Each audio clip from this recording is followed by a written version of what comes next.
ಅವೈಜ್ಞಾನಿಕ ಕಸ್ತೂರಿ ರಂಗನ್ ವರದಿ ಸಂಪೂರ್ಣ ತಿರಸ್ಕರಿಸಲು ಕೇಂದ್ರ ಸರ್ಕಾರಕ್ಕೆ ಆಗ್ರಹಿಸಿ ರಾಜ್ಯಾದ್ಯಂತ ಅರಣ್ಯವಾಸಿಗಳು ನವೆಂಬರ್ 7ರಂದು ಬೃಹತ್ ಅರಣ್ಯವಾಸಿಗಳ ಬೆಂಗಳೂರು ಚಲೋ ಸಂಘಟಿಸಲು ತೀರ್ಮಾನಿಸಲಾಗಿದೆ ಎಂದು ಶಿರಸಿಯಲ್ಲಿ ರಾಜ್ಯ ಅರಣ್ಯ ಭೂಮಿ ಹಕ್ಕು ಹೋರಾಟಗಾರರ ವೇದಿಕೆಯ ಅಧ್ಯಕ್ಷ ರವೀಂದ್ರ ನಾಯ್ಕ್ ತಿಳಿಸಿದ್ದಾರೆ. ನಗರದ ಅರಣ್ಯ ಭೂಮಿ ಹಕ್ಕು ಹೋರಾಟಗಾರರ ವೇದಿಕೆಯ ಕಾರ್ಯಾಲಯದಲ್ಲಿ ಪ್ರಮುಖ ಮುಖಂಡರಿಗೆ ಗ್ರೀನ್ ಕಾರ್ಡ್ ವಿತರಿಸಿ ಮಾತನಾಡಿದರು. ರಾಜ್ಯ ಸರ್ಕಾರವು ಈಗಾಗಲೇ ಕರಡು ಕಸ್ತೂರಿ ರಂಗನ್ ವರದಿ ತಿರಸ್ಕರಿಸಿ ಕೇಂದ್ರ ಸರ್ಕಾರಕ್ಕೆ ವರದಿ ಸಲ್ಲಿಸಿದ್ದು, ಅಂತಿಮ ವರದಿ ಅನುಷ್ಠಾನ ಕೇಂದ್ರ ಸರ್ಕಾರ ತೆಗೆದುಕೊಳ್ಳಬೇಕಾಗಿರುವುದರಿಂದ ರಾಜ್ಯಾದ್ಯಂತ ಕೇಂದ್ರ ಸರ್ಕಾರದ ಮೇಲೆ ಒತ್ತಡ ತರುವ ಹಿನ್ನೆಲೆಯಲ್ಲಿ ಹಾಗೂ ಅರಣ್ಯವಾಸಿಗಳ ಭೂಮಿ ಹಕ್ಕು ಆಗ್ರಹಿಸಿ ಬೆಂಗಳೂರು ಚಲೋ ಕಾರ್ಯಕ್ರಮ ಹಮ್ಮಿಕೊಳ್ಳಲು ನಿರ್ಧರಿಸಲಾಗಿದೆ ಎಂದು ಅವರು ಹೇಳಿದರು.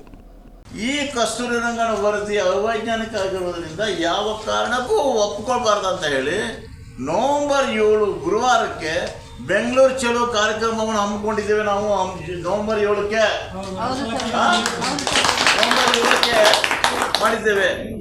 ಆ ನವೆಂಬರ್ 7ಕ್ಕೂ ಸಹಿತ ಅರಣ್ಯವಾಸಿಗಳ ಸಮಸ್ಯೆಗಳನ್ನ ಸರ್ಕಾರ ಮೇಲೆ ಒತ್ತಡ ತರುವುದು ಮತ್ತು ಕಸ್ತೂರಿ ರಂಗನನ್ನು ಸಂಪೂರ್ಣವಾಗಿ ತಿರಸ್ಕಾರ ಮಾಡಬೇಕೆಂಬ ಒಂದು ನಿರ್ಣಯನ ಬೃಹತ್ ಪ್ರಮಾಣದಲ್ಲಿ ನಾವು ಬೆಂಗಳೂರಲ್ಲಿ ಮಾಡಬೇಕು ಅಂತ ತೀರ್ಮಾನ ಮಾಡಿದ್ದೇವೆ. ಆ ದಿಶೆಯಲ್ಲಿ ಜಿಲ್ಲೆಯಲ್ಲೂ ಸಹಿತ ಶಿರಸಿ ತಾಲೂಕು ಸಹಿತ ಹೆಚ್ಚಿನ ಸಂಖ್ಯೆಯಲ್ಲಿ ಇದನ್ನು ಭಾಗವಹಿಸಬೇಕು. ಇದೆಲ್ಲ ಒಪ್ಪಿಗೆ ಇದೆ ಅನ್ನೋದೆಲ್ಲ ವಿಚಾರ ಮಾಡಿ, ಅಭಿಪ್ರಾಯ ಕೊಡಿ. ಈ ಗ್ರೀನ್ ಕಾರ್ಡ್ ಕೊಡೋದು ಜವಾಬ್ದಾರಿಯುತ ಹೋರಾಟಗಾರರು ಗುರುತಿಸುವುದು. ಅಲ್ಲಿ ಅತಿಕ್ರಮಣದಾರರು ಏನಾದ್ರು ಸಮಸ್ಯೆಗಳಿದ್ರೆ ಈ ಗ್ರೀನ್ ಕಾರ್ಡ್ ಹೊಡೆದಂಥ ಧುರೀಣರಿಗೆ ಸಂಪರ್ಕ ಮಾಡೋ ಮೂಲಕ ನಮ್ಮ ಹತ್ರ ಬರಬೇಕು. ಅವಾಗೇನಾಯ್ತು, ವಿಡಿಯೋ ಗೌರವ ಕೊಟ್ಟಂಗೆ ಆಯ್ತಲ್ಲ. ನಾಳೆ ಚಿಕ್ಕ ಪುಟ್ಟ ಸಮಸ್ಯೆಗಳಿತ್ತು, ಬೋರ್ಡು ಕಾರ್ಡ್ ಫಾರೆಸ್ಟ್ ಮಾತಾಡುವಾಗ.